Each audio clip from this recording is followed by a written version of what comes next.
Bien. Entonces, sobre la pregunta, ¿qué es la pasivación y específicamente la pasivación en las aleaciones de aluminio? Pues básicamente la pasivación es un fenómeno que ocurre durante los procesos de oxidación de de ciertas aleaciones. Ojo, no es para todas, es para ciertas aleaciones. Y fíjese que yo estoy hablando de un proceso de oxidación, no de un proceso de corrosión. Es muy diferente. Los procesos de corrosión es cuando yo tengo pérdida del material debido a un proceso de oxidación, es decir, viene el proceso de oxidación, se oxida la capa y esa capa empieza, o sea, se oxida la superficie del material, hace una capa de óxido y esa capa de óxido se cae y sigue así y se sigue oxidando, entonces tengo pérdida del material, ¿sí?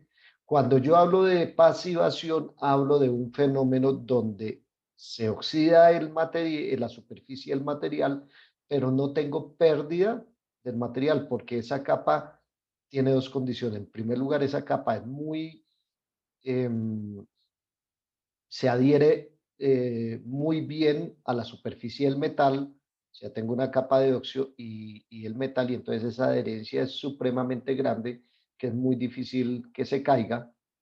Y por otro lado, además de eso, esa capa es impermeable al oxígeno, con lo que llegó el oxígeno aquí y no puede seguir penetrando al metal, luego no puede seguir oxidando internamente. Entonces, inhibe el oxígeno o inhibe la entrada del oxígeno al material. Eso es lo que se llama procesos de pasivación. Generalmente lo tienen algunas aleaciones como las aleaciones de aluminio, también todos los aceros inoxidables, los titanios también tienen esa particularidad, el zinc también tiene esa particularidad. Y eso va a depender mucho, digamos que cuando lleguemos un poco a corrosión, de pronto vamos a explicar esto, eso va a depender mucho de los fenómenos que haya de oxidación. Entonces, recuerden que el fenómeno de oxidación es un fenómeno electroquímico, que quiere decir que tengo electricidad, flujo de electrones, por eso es que la corrosión es en metales, porque los metales son los únicos materiales que son conductores y eléctricos, y además de eso tengo una reacción química. Entonces, fíjense que la gran mayoría de los de metales están aquí en un proceso, ustedes si leen está activo, y aquí es donde se presenta la corrosión.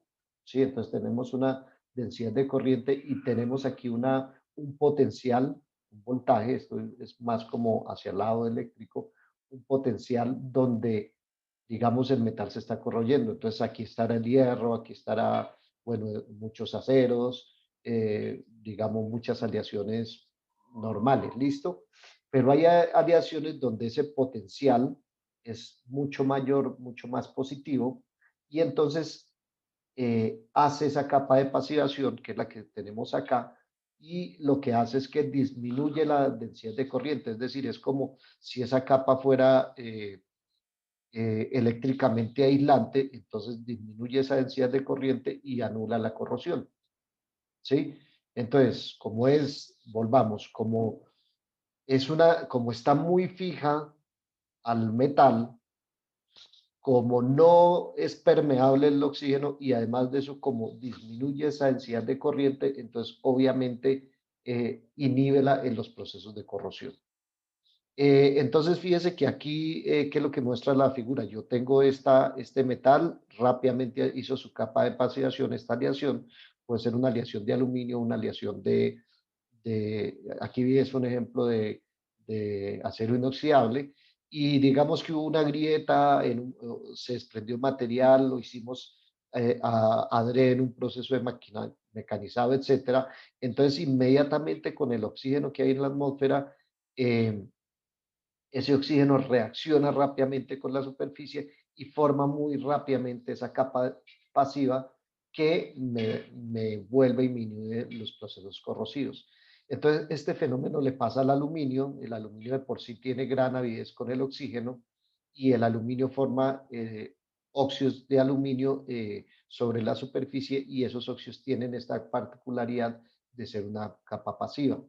Entonces, por eso nosotros utilizamos una de las grandes usos del aluminio es precisamente eh, la, la resistencia a la corrosión en algunos medios. Esto se debe, o sea, ¿cuáles son los, digamos que, por qué unos metales se pasivan y otros no? Realmente eso tiene que ver con el voltaje, digamos que cuando veamos corrosión vamos a ver que en el proceso de oxidación, ustedes lo debieron ver en química de décimo y quizás en química de la universidad. Recuerden que cuando cuando teníamos procesos de oxidación, entonces teníamos cierta cantidad de electrones que se iban en los procesos redox, reducción y oxidación, y entonces eso me va a generar un voltaje.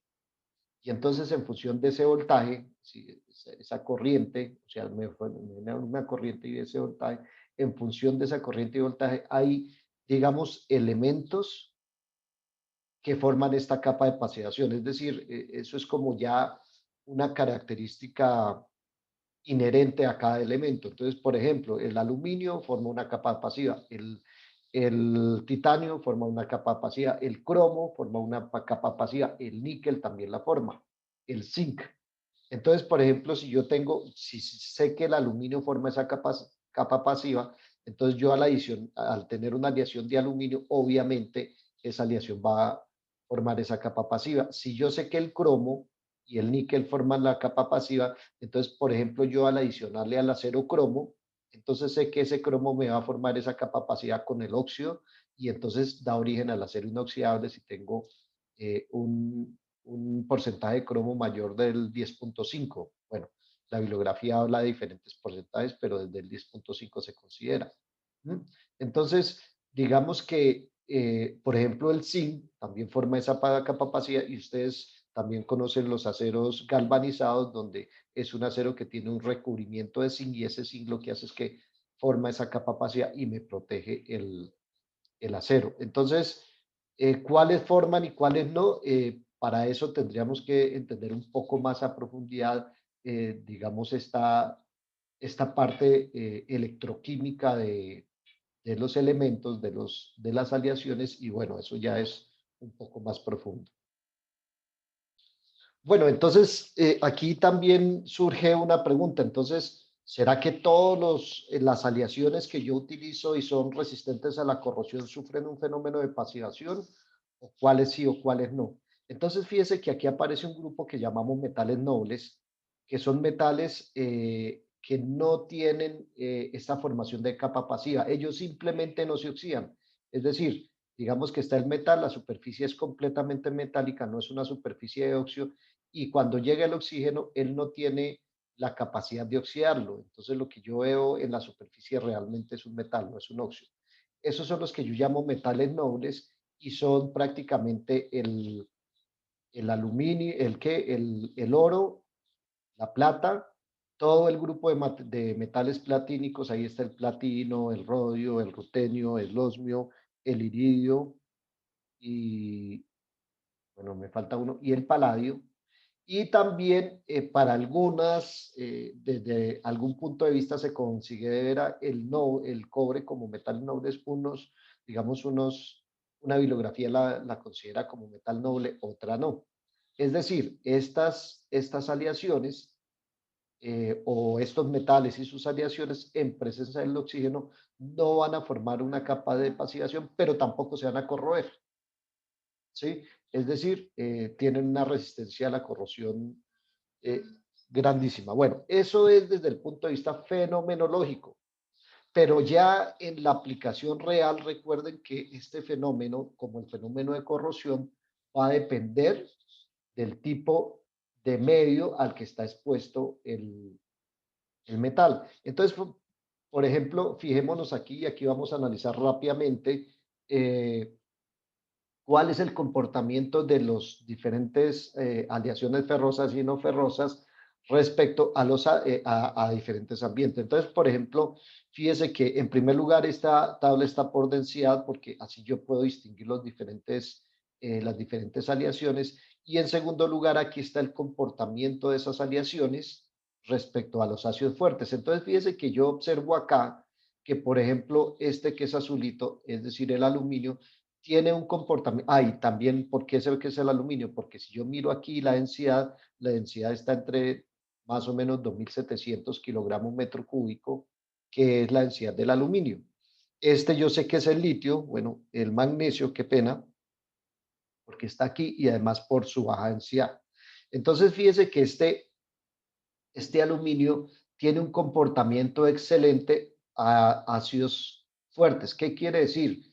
Que el aluminio, cuando está en un medio de ácidos fuertes, recuerden que es con pHs por debajo de 2 prácticamente, él forma una capa de pasivación y no se me va a corroer, ¿sí?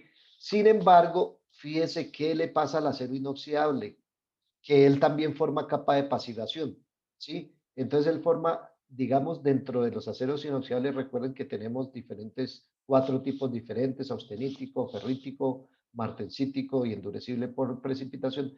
Fíjese que hay uno, seguramente, como aquí está la familia en general, seguramente aquí hay unos aceros que pueden ser los austeníticos, ustedes ya saben que son los que tienen mayor resistencia a la corrosión, que tienen un comportamiento excelente de ácidos fuertes, pero el resto tiene un comportamiento aceptable. ¿Qué quiere decir? Que si yo lo tengo inmerso en un ácido fuerte, a este señor no le va a pasar nada, pero si tengo inmerso este, pues él con el tiempo se va a ir deteriorando. Sin embargo, fíjese que el cobre en ácidos fuertes es inaceptable, es decir, el cobre se va a corroer, se va a diluir. También, fíjese aquí, los aceros al carbono y así sucesivamente. Entonces, de esta tablita yo podría decir, bueno, mire, los que tienen fenómenos de pasivación eh, ante un ácido fuerte son los aluminios. Fíjese que algunas aleaciones de níquel, recuerden que estas son superaleaciones, tienen un comportamiento excelente, entonces tienen un fenómeno de pasivación. No así todos los otros aceros inoxidables, de pronto aquí están los martensíticos, los ferríticos, los endurecidos por precipitación, y aquí también algunas aleaciones de níquel, es decir, algunas superaleaciones a ácidos fuertes no son tan buenas. Es decir, que el fenómeno de pasivación no es tan bueno. ¿Qué quiere decir que no es tan bueno? Que esa capa, ¿sí?, se está diluyendo. Entonces, ante algunos medios esa capa se conserva, por ejemplo acá, para el aluminio en ácidos fuertes, pero fíjese que para estos señores de pronto sí hay una capa, pero esa capa tiende a diluirse con el tiempo y entonces, obviamente, al diluirse, pues vuelve y se forma y así sucesivamente, pero finalmente tengo una pérdida de material en el tiempo que quizás no es tan grave, ¿sí? Quizás yo la puedo manejar durante el tiempo, si mi proyecto es a un tiempo, es decir, yo estoy proyectando, muchas veces esos proyectos son muy relacionados con toda la extracción de crudo, entonces mientras se me acaba el pozo, pues allí voy a poder extraer un poco de cosas y quizás allí tengo manejos de ácidos fuertes, entonces necesito ese tipo de materiales, entonces podría seleccionar uno de estos. Fíjese que para álcalis fuertes, el aluminio no es aceptable, es inaceptable. ¿Qué quiere decir? Que se va a diluir, que se va a corroer. ¿Y qué es lo que me está diciendo en términos de pasivación? Pues que cuando yo tengo el aluminio inmerso en un álcalis fuerte, es decir, en, un, en una solución acuosa que tenga un pH por encima de 12, ¿sí?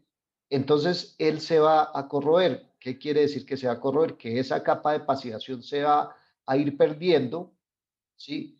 O sea, se disuelve la capa de pasivación, obviamente vuelve y se forma, vuelve y se disuelve y así sucesivamente en un proceso cíclico que rápidamente hace que tenga mucha pérdida de material, ¿sí? Entonces fíjese que mientras el fenómeno de pasivación es excelente en ácidos fuertes para el aluminio, en álcalis fuertes no es muy bueno. Mientras que si nos vamos aquí al otro lado, fíjese que básicamente todas las aleaciones de níquel, todas las superaleaciones y todo el cobre tienen un comportamiento contrario. Es decir, ante los álcalis fuertes, pues tienen una resistencia a la corrosión alta, quizás por el fenómeno de pasivación del níquel. Habría que ver si el cobre allí tiene un fenómeno de pasivación o realmente es porque no pasa nada, ¿no? Fíjese, con el agua, el aluminio está súper bien, las aleaciones base níquel también, con el agua con sal, fíjese que para el aluminio, digamos que es aceptable, y ácidos débiles obviamente es bueno, pero fíjese qué pasa aquí con las álcalis, los álcalis en los aluminios también es aceptable. Entonces, por ejemplo, si yo tengo una tubería que me esté transportando NaOH, ¿sí? O alguna base, como también puede ser el bicarbonato de sodio, dependiendo si está diluida o si está concentrada, ¿sí? Entonces, de todas formas, esa solución lo que me va a hacer es que me va a quitar esa capa de pasivación. Entonces, digamos que eh, ustedes han visto, de pronto, no sé, cuando están cocinando, que hay ollas de aluminio que cuando ustedes cocinan se pone negra, o sea, esa capa de pasivación alcanza a tener una coloración hacia el negro, pero entonces ustedes cuando le ponen una base, es decir, NaOH o bicarbonato de sodio o cualquier carbonato, y lo empiezan a calentar. Recuerde que la temperatura lo que hace es que los procesos, las reacciones químicas las incrementan, o sea, es mucho más agresivo. Entonces, esa base, como el aluminio en general no es resistente a los álcalis, es decir, rompe esa capa de capacitación, entonces al calentarlo, entonces ese óxido de aluminio va a empezar a disolverse con esa base y en función de eso entonces voy a tener separación de capa. Inclusive es una forma que puedo yo utilizar para limpieza de eso. Obviamente si yo estoy en una tubería o algo, pues, y estoy transportando ese tipo de sustancias, no voy a escoger nunca un aluminio porque al par de algunos meses, obviamente el fluido se ha comido la tubería, ha corroído la tubería y entonces voy a tener fugas, un estallido, etcétera.